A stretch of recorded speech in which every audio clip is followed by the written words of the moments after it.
Hey everybody and welcome back to Split Couch Games. I'm Scott and I'm going to be talking about the newly released Gears of War 4 map, Blood Drive.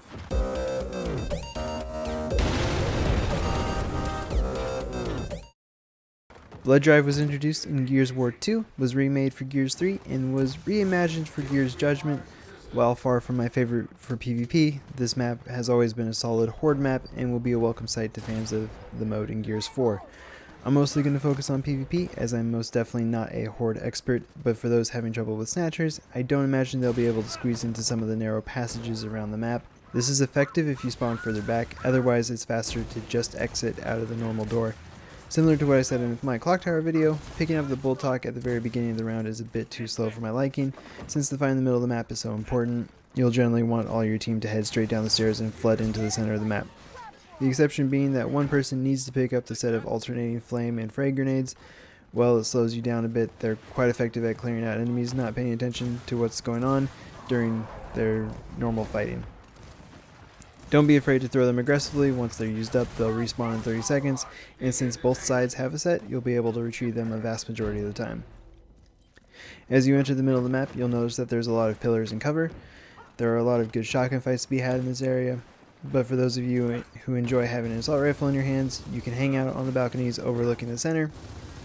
But I suggest going down the stairs with your teammates and then peeling off towards the overkill spawn. Most people who head to this area go through the hallways leading from the nade pickups, and that takes significantly longer. If you're quick enough and careful, you'll be able to cross for your teammates much faster than other players who travel via the hallways. It's quite a bit more aggressive and can be dangerous if a shotgun player sees you and tries to hunt you down, but the payoff can be well worth it with the angles you have access to from that area. Once everything settles down after the opening rush and the long shot is picked up, this map plays out a lot more slowly than most maps in Gears of War. If you're winning, you'll want to make sure someone on your team is controlling the enemy team's hallway from inside the rooms near the overkill. That hallway has a long line of sight that cuts right through the enemy position and can be very annoying for the enemy team trying to deal with it. And on that same note, if your team has fallen behind, you should do your best to keep them out of that room. This will allow your team to move more freely around the map and have an easier time catching up.